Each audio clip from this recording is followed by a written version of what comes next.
मैं Pushpendra Kumar, assistant professor SVM yoga एवं स्वास्थ्य विज्ञान महाविद्यालय Muzaffarnagar.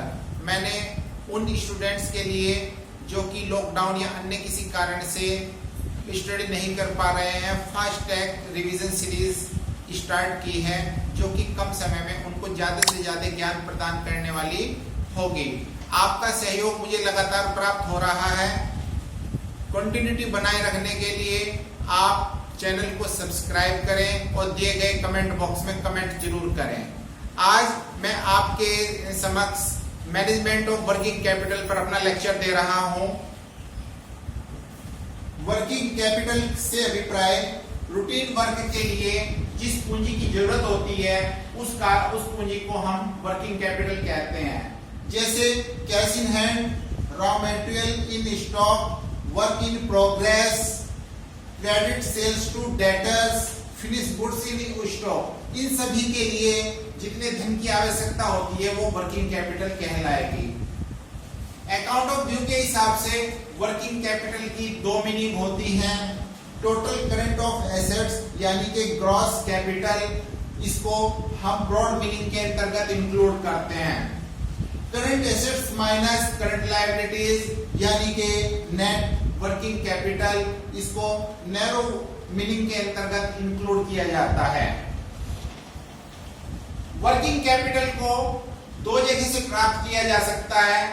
First, long term sources जैसे issue of shares, debenture, retained profit, reserve, sale of useless assets, long term loan. Second, short term sources, depreciation fund, provision for taxation, accrued expenses, bank credit, public deposit, customer advances, government assistance, factoring। Working capital को जगह जगह पर effect होता है। वो कौन कौन से फैक्टर हैं जो वर्किंग कैपिटल को प्रभावित करते हैं?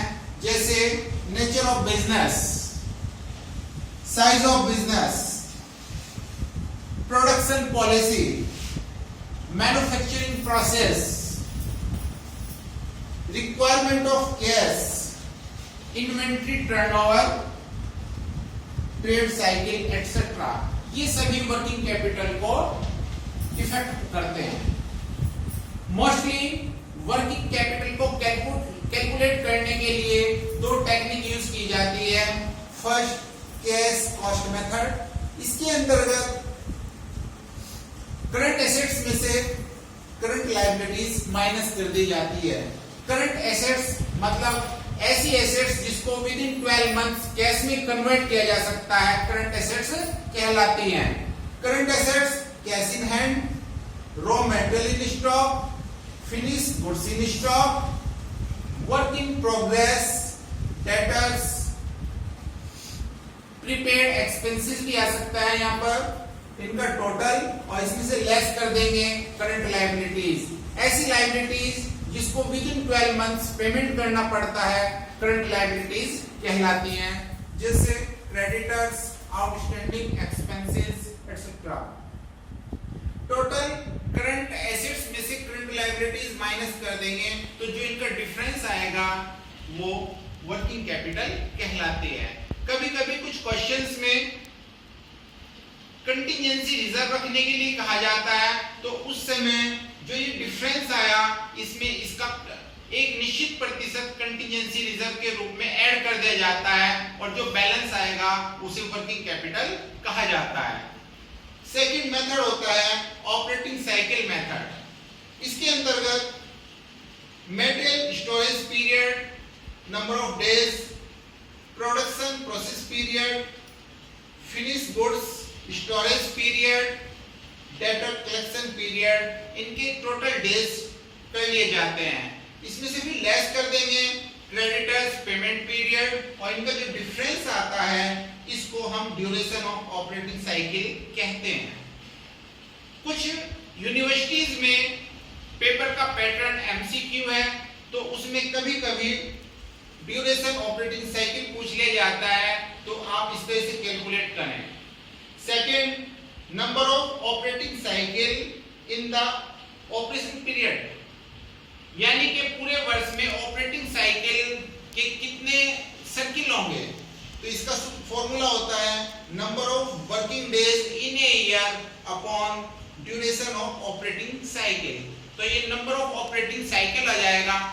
ये ऑपरेटिंग साइकिल का अभिप्राय क्या है, जैसे किसी फर्म के पास कैश है, उस कैश से वो रॉ मटेरियल खरीदेगी, उसके बाद उसको प्रोसेसिंग में ला करके माल तैयार किया जाएगा, उसके बाद डेटर्स को क्रेडिट रूप में बेचा जाएगा, फिर उन डेटर्स से कैश कलेक्ट होकर के कैश में कन्वर्ट हो जाएगा।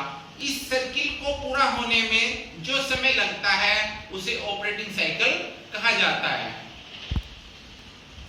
Working capital total expenses in a year, पूरे साल में प्रोडक्शन में जितना भी खर्चा होता है उसको नंबर ऑफ ऑपरेटिंग साइकिल से डिवाइड कर देते हैं, जो अमाउंट आएगी वो वर्किंग कैपिटल कहलाएगी।